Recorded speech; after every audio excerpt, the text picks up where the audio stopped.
दोस्तों, मैं Vijay Tiwari the book society में आपका बहुत बहुत स्वागत करता हूं, जहां हम आज की क्लास में सब्जेक्ट कोड BHIC 131 के चैप्टर नंबर 6 पार्ट 2 पर चर्चा करेंगे। इससे पहले इस चैप्टर में हम यह पढ़ चुके हैं कि हड़प्पा का भौगोलिक विस्तार कहां से कहां तक फैला हुआ है। साथ साथ हड़प्पा, मोहनजोदड़ो, कालीबंगन, लोथल और सूतकांगेंडोर के बारे में हमने लास्ट बार चर्चा की थी।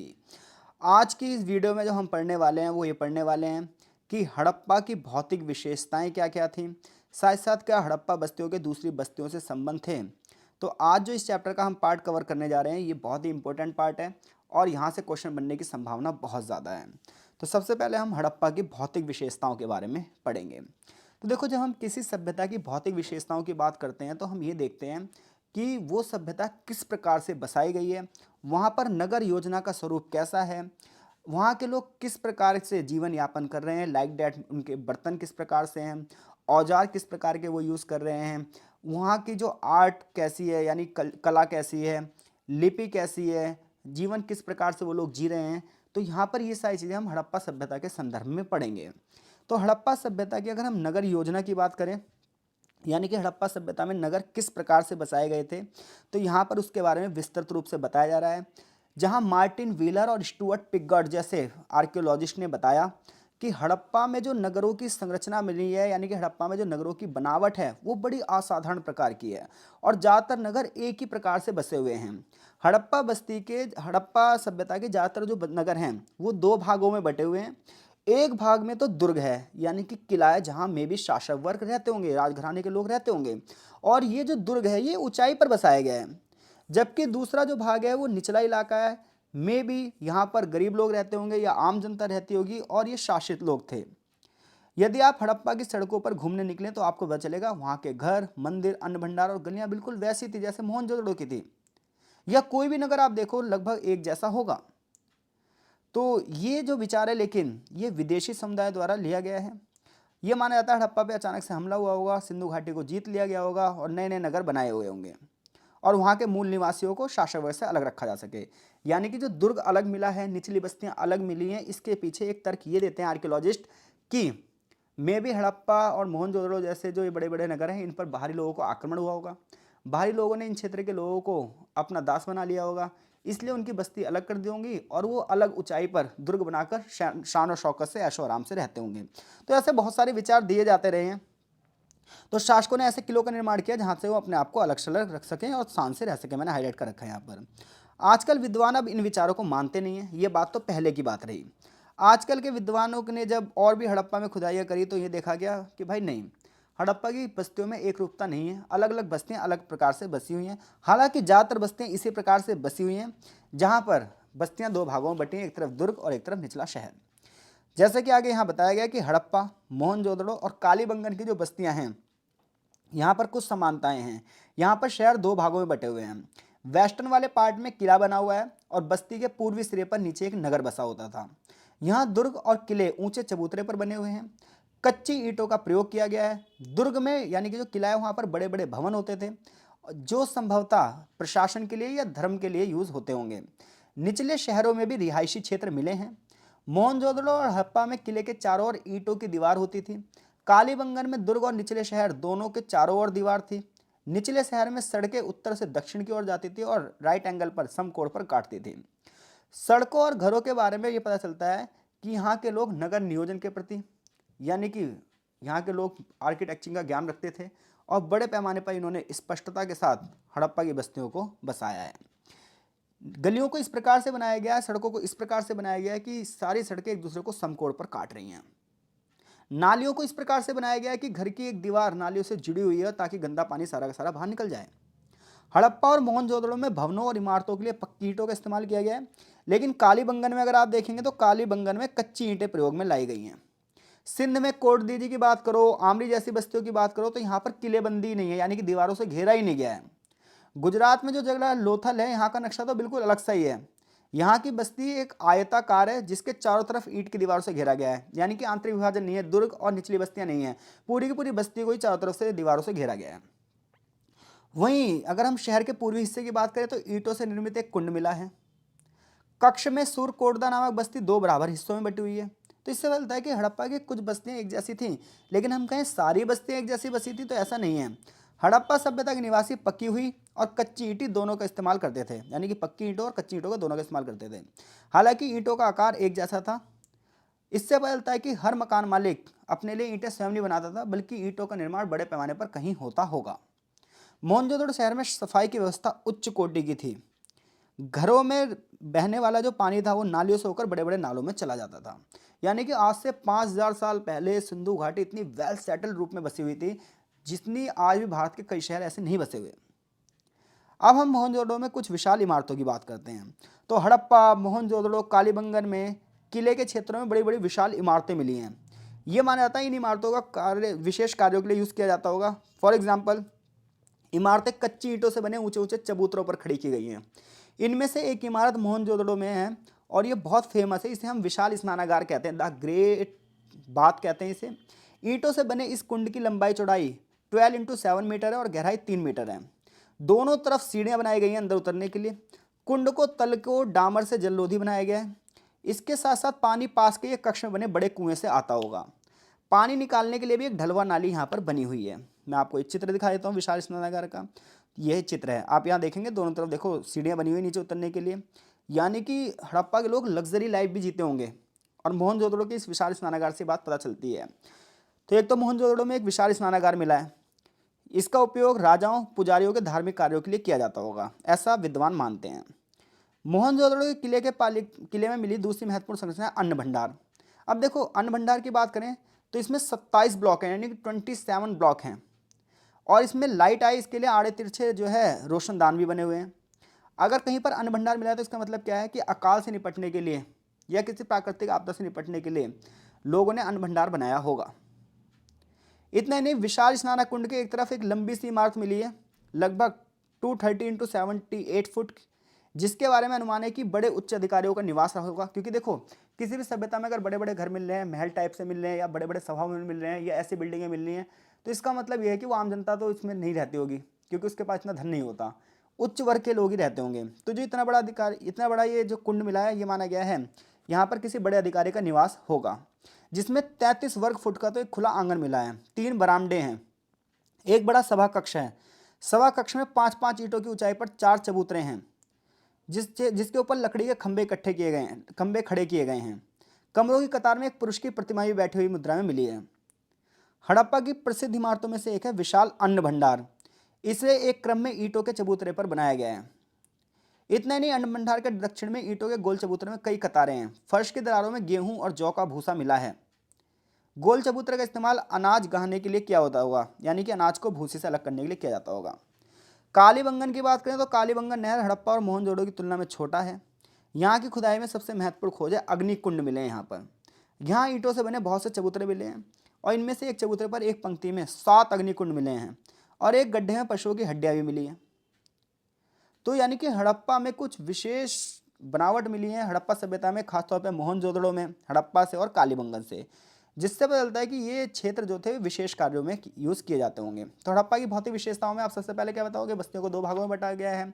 लेकिन जो बस्तियों को 2 भागों में बांटा गया वो हर जगह पर ऐसा नहीं है। हड़प्पा, मोहनजोदड़ो, कालीबंगन में तो लगभग एक जैसा है, लेकिन लोथल में कुछ अलग है, सुतकांगेडोर में कुछ अलग है, सुरतुघई में कुछ अलग है। विशाल इमारतों में आप विशाल स्नानागार के बारे में बताओगे, स्नान कुंड के बारे में बताओगे, विशाल अन्न भंडार के बारे में बताओगे, फिर कालीबंगन में अग्निकुंड के बारे में बताओगे। अब हम बात कर रहे हैं कि हड़प्पा के घर की बनावट कैसी थी। तो औसत दर्जे के जो नागरिक थे, एन एवरेज जो पीपल्स थे, वो निचले शहर में रहते थे। घरों में बहुत सारी प्रकार की विविधताएं मिली हैं। कुछ मकान एक ही कोठरी वाले मिले, यानी कि एक ही कमरे वाले मिले हैं। मे भी यहाँ पर दास रहते होंगे। हड़प्पा के अन्न भंडार के नज़दीक भी ऐसी मकान मिले हैं जिसमें एक एक कोठरी थी। दूसरे मकानों की बात करें तो बड़े बड़े आंगन होते थे, 10 से 12 तक कमरे होते थे। बड़े बड़े मकानों में कुएं भी होते थे, शौचालय भी होते थे, गुसलखाने भी होते थे। इन मकानों का नक्शा लगभग एक जैसा था। एक बड़ा सा आंगन होता था, आंगन के चारों तरफ कमरे होते थे, एंट्री के लिए एक बड़ा सा गेट होता था और संकीर्ण गलियों से जाना पड़ता था। नीचे तल पर कोई खिड़की नहीं मिली है, ऊपरी तल पर खिड़कियां मिली, जिससे पता चलता है हड़प्पावासी एकांतवास व्यतीत करते थे। हड़प्पा सभ्यता के मकानों से पता चलता है कुछ लोग ऐसे भी थे जिनके पास बड़े बड़े मकान थे, तरणताल में नहाते थे, बैरक कुछ, लेकिन कुछ लोग बैरक्स में रहते थे। बड़े बड़े मकानों में रहने वाले सीधी सी बात है धनी होंगे और बैरक में रहने वाले मजदूर या दास वर्ग होंगे। निचले शहर के मकानों में काफ़ी संख्या में कर्मशालाएं मिली, जैसे कुम्हारों की भट्टी, रंगसाजों के हौज, धातु के काम करने वाले लोगों के बारे में पता चलता है कि मे भी ये सब लोग छोटे छोटे काम करके अपना जीवन यापन करते होंगे। हड़प्पा बस्तियों में जो अवशेष मिले उसमें मिट्टी के बर्तनों से बहुत सारी चीज़ें हमें पता चलती हैं। इसलिए जो मिट्टी के बर्तन हैं ये अपना एक विशेष स्थान रखते हैं। खास तौर पर अगर हम बात करें बालूचिस्तान के आसपास के इलाकों में, हड़प्पा सभ्यता की मिट्टी के बर्तनों में अधिकांश बिल्कुल सादे हैं, यानी कि हड़प्पा सभ्यता में जो मिट्टी के बर्तन मिले हैं ज़्यादातर कैसे हैं, बहुत ही ज़्यादा सादे हैं। लेकिन काफ़ी बर्तनों पे लाल पट्टी के साथ साथ काले रंग से की गई चित्रकारी भी मिली है, यानी कि हड़प्पा की खुदाई में जो आपको बर्तन मिले हैं इन बर्तनों में ज़्यादातर तो मिट्टी के सिंपल से बर्तन हैं, लेकिन कुछ बर्तन ऐसे हैं जिनमें लाल लाल पट्टी खिंची हुई है, काले रंग से चित्रकारी की गई है। रंग की चित्रकारी में विभिन्न मोटाई वाली लाइनें हैं, पत्तियों के नमूने छापे गए हैं, तराजू, चारखाने, जाली का काम, ताड़, पीपल के पेड़ शामिल हैं। पक्षी, मछली, पशुओं को भी इन पर दर्शाया गया है। इन बर्तनों की आकृतियों में सबसे खास है पेडिस्टल। इसके अलावा पान पात्र, चारों ओर छिद्रित बेलनाकार बर्तन, ऐसी बहुत सारी चीज़ें यहाँ पर मिली हैं। मिट्टी के कुछ बर्तनों पर मुद्रा के निशान बनाए जाने से संकेत मिलता है। बर्तनों का व्यापार भी में भी किया जाता होगा। हड़प्पा सभ्यता की खुदाई के दौरान और जो चीज़ें मिली वो मिली औजार और उपकरण, यानी कि हड़प्पा के निवासी कुछ टूल्स का भी यूज़ करते थे, पत्थर से बने हुए औजारों का यूज़ करते थे, तांबे, कांसे और पत्थर के औजारों का प्रयोग करते थे। वैसे बेसिकली जो इनके औजार थे वो तांबे और कांसे से बने होते थे। चपटी, कुल्हाड़ी, छेनी, चाकू, हरावल, वाणाग्र ये मुख्य रूप से यहाँ पर पाए गए हैं। क्योंकि लोहे की खोज हुई नहीं थी तो लोहे के औजार यहाँ पर नहीं मिले हैं। जैसे कि यहाँ पर कुछ आप चित्र देख सकते हैं, ये बने हुए हैं, ये पत्थर के औजार हैं ऊपर वाले। और फिर उसके बाद हड़प्पा सभ्यता के लोग तांबे और कांसे के औजार कैसे थे ये यहाँ पर लिखे हैं। आगे हम कला और शिल्प की बात करें तो खुदाइयों से जो जानकारी मिली है उस आधार पर यह बताया गया है कि जो हड़प्पा सभ्यता के लोग हैं ये प्रकृति, मानव और ईश्वर के प्रति क्या विचार रखते होंगे। क्योंकि देखो भाई, किसी क्षेत्र में अगर जैसी मूर्तियाँ मिल रही हैं उस मूर्तियों की शेप कैसी है, इस आधार पर ही हम ये विचार लगा सकते हैं कि लोगों की थॉट्स कैसी होंगी किसी चीज़ के प्रति। जैसे कि मोहनजोदड़ो में एक नृत्य की मुद्रा में नग्न स्त्री की कांस्य मूर्ति मिली, यानी कि मोहनजोदड़ो की खुदाई दौरान एक कांस्य की मूर्ति मिली है और ये नग्न अवस्था में है, लेकिन नृत्य की मुद्रा में, यानी कि डांसिंग वाली उसमें है। इसकी आंखें झुकी हुई हैं, सिर पीछे की ओर ये झुकाए हुए है, बाईं भुजा कूल्हे पर टिकाई हुई है और बाईं भुजा लटकी हुई दिखाई गई है। स्त्री प्रतिमा में बहुत सारी चूड़ियाँ भी पहन रखी है, उसके बालों को सुंदर वेड़ी बनी हुई है, जैसे कि आप इस चित्र में देख सकते हैं। जो ये वाला चित्र है, नृत्य की मुद्रा में स्त्री की कांस्य मूर्ति है यहाँ पर। इसके अलावा एक दाढ़ी वाले सिर की प्रतिमा मिली, यानी कि जो बड़ी वाली प्रतिमा है ये दाढ़ी वाले सिर की है और ये छोटी वाली प्रतिमा आपको नृत्य करते हुए स्त्री के बारे में पता चलेगा। क्लियर है। मोहनजोदड़ो में पाई गई जो दाढ़ी वाले सिर की प्रतिमा है ये बड़ी प्रसिद्ध कलाकृति है। चेहरे पर देखो इसके दाढ़ी है, अर्धमुद्रित आगे यानी कि आधी झुकी हुई आंखें हैं इसकी, शायद ये किसी विचार मग्न मुद्रा में यानी कि कुछ सोचते हुए है। बाएं कंधे के दोनों ओर इसने कुछ पहन रखा है। हड़प्पा की खुदाई में दो पुरुषों की अर्धमूर्तियों के बारे में भी कहा सकता है कि अलग अलग युग की रही होंगी। कुल मिलाकर यह है कि हड़प्पा वाले मूर्तिकला के बारे में जानते थे और इनकी जो मान्यताएं थी उसके बारे में भी इससे पता चलता है। हड़प्पा की बस्तियों में पक्की मिट्टी की लघु मूर्तियां बड़ी संख्या में मिली हैं, यानी कि पक्की मिट्टी से बनाई हुई छोटी छोटी मूर्तियां बहुत सारी मिली हैं। मे भी इनका प्रयोग खिलौनों के लिए यूज़ होता होगा या पूजा उपासना के लिए यूज़ होता होगा। जैसे पक्षियों की, बंदरों की, कुत्तों, भेड़, मवेशी, कुबड़दार, कुबड़ रहित सांड, स्त्री और पुरुषों की छोटी छोटी मूर्तियां बड़ी तादाद में मिली हैं। पक्की मिट्टी की यानी कि टेराकोटा की बनी तरह तरह की गाड़ियाँ मिली हैं, ठेले के नमूने मिले हैं। इसका मतलब यह है कि ये लोग शायद इन चीज़ों का यूज़ करते होंगे, तभी तो उन लोगों की कल्पना में ये चीज़ें तभी तो बना पाते होंगे। हड़प्पा सभ्यता के लोग गोमेद, फिरोजा, लाल पत्थर और सैलखड़ी जैसे बहुमूल्य पत्थरों से अति सुंदर मनकों का प्रयोग करते थे, यानी कि मोतियों का भी प्रयोग करते थे। तिब्बतिया पैटर्न के बेलनाकार मनकों का भी यूज़ किया जाता था। लाल पत्थर के मनके भी बड़ी संख्या में मिले हैं। हड़प्पा की बस्तियों से 2000 से अधिक मोहरें पाई गई हैं, जिससे हमें ग्रामीण और शिल्पकारिता के बारे में पता चलता है। इसके अलावा बहुत सारी आकृतियाँ ऐसी मिली हैं जिनके ऊपर हाथी, गवल, ब्राह्मणी सांड, गैंडा और बाघ भी मिले हैं। अनेक तरीके के पशु भी दिखाए गए हैं। हाथी की सूंड और दांत भी बने हुए दिखाए गए हैं। सिर पर सांड के सींग भी दिखाए गए हैं। तो ये माना जाता है मे बी लोग इनकी पूजा भी करते होंगे। यानी कि हड़प्पा के धर्म के बारे में यहाँ से पाई गई मूर्तियों के बारे में पता चलता है। हड़प्पा के लोग किन किन चीज़ों का प्रयोग करते होंगे ये भी इन मूर्तियों से पता चलता है। और सबसे बड़ी बात ये पता चलती है कि हड़प्पा के लोगों में शिल्पकारिता कितनी अच्छी थी। तो अगर आपसे हड़प्पा की भौतिक विशेषताओं के बारे में पूछा जाए तो आप सबसे पहले हड़प्पा की भौतिक विशेषताओं में क्या बताओगे। बस्तियां दो भागों में बटी थी। कुछ विशाल इमारतें मिली हैं मोहनजोदड़ो, कालीबंगन और हड़प्पा से। मिट्टी के बर्तन मिले हैं, औजार मिले हैं। कला और शिल्प के बारे में जिसमें आप मूर्तियों के बारे में बताओगे और उसके बाद बताओगे आप सिंधु की लिपि के बारे में। तो देखो, सिंधु घाटी सभ्यता की लिपि के बारे में ज़्यादा कोई जानकारी नहीं है क्योंकि इसे अभी तक पढ़ा नहीं गया है। बस ये पता है कि ये एक मिस्टीरियस लिपि है, यानी कि रहस्यमय लिपि है जिसे आज तक नहीं पढ़ा गया है। ये चिन्हात्मक है, इसमें अक्षर नहीं है बल्कि चिन्ह बने हुए हैं, और बहुत तेरे चिन्ह बने हुए हैं जैसे कि आप यहाँ पर देख सकते हैं। तो दुर्भाग्यवश हम इसे नहीं पढ़ पाए, तो इसलिए इसके बारे में ज़्यादा जानकारी नहीं है। ये पता है कि ये दाईं से बाईं ओर लिखी हुई है। आगे हड़प्पा के लोग जीवन यापन कैसे करते थे? तो हड़प्पा सभ्यता की शहरी आबादी कृषि उत्पादन पर निर्भर थी और ग्रामीण लोग कृषि उत्पादित कार्य करते थे। विभिन्न स्थानों पर खुदाई से हड़प्पा सभ्यता के लोगों के आहार के बारे में पता चलता है कि वो लोग क्या खाते होंगे। ऐसा लगता है कि भेड़ बकरी के अलावा ये कुबड़दार मवेशियों को भी पालते थे। बहुत सी बस्तियों में सुअर, भैंस, हाथी, ऊँट की हड्डियाँ मिली हैं, लेकिन ये नहीं पता कि ये जानवर पाले जाते थे या फिर इनका शिकार किया जाता था। एक हाथी के चित्र से ये पता चलता है कि इस जानवर को मे भी वो लोग पालतू बना रखते हों। मुर्गों की हड्डियाँ भी मिली हैं, संभवतः उन्हें पालतू बनाया गया होगा। जंगली जानवरों की हड्डियाँ बड़ी तादाद में मिली हैं, जैसे हिरण, गेंडे, कछुए आदि की हड्डियाँ मिली हैं। हड़प्पा के लोगों को लेकिन घोड़ों के बारे में नहीं पता था, ऐसा लगता है। हड़प्पा बस्तियों के अगर हम बात करें तो गेहूं की 2 किस्में मिली हैं। हड़प्पा में जो अनाज के दाने मिले हैं उसमें गेहूं की 2 किस्मों के बारे में पता चला है, जो काफ़ी बार पाई गई हैं। अन्य फसलों में खजूर और फलदार पौधे भी पता चलते हैं। मटर के बारे में पता चलता है, सरसों के बारे में पता चलता है, सफ़ेद तिल के बारे में पता चलता है। लोथल और रंगपुर में चिकनी मिट्टी में मिट्टी के बर्तनों में चावल की भूसी पता चलती है हमें। मोहनजोदड़ो में सूती कपड़े का एक टुकड़ा पाया गया जिससे पता चलता है लोग कॉटन की खेती यानी कपास की खेती भी करते होंगे। कालीबंगन में खेतों से पता चलता है कि यहाँ के लोग लकड़ी के हल का प्रयोग करते होंगे। एक टाइम पे 2 प्रकार की फसलें उगाई जाती होंगी। ये सब हमें हड़प्पा की खुदाई से पता चलता है।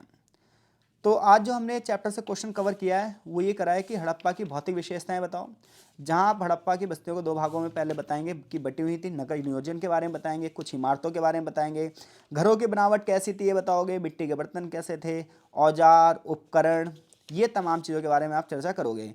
सिंधु लिपि के बारे में थोड़ा सा, और जीवन यापन कैसे जीते थे ये बताओगे आप। इसके बाद यहाँ से कुछ क्वेश्चन शुरू हुए हैं।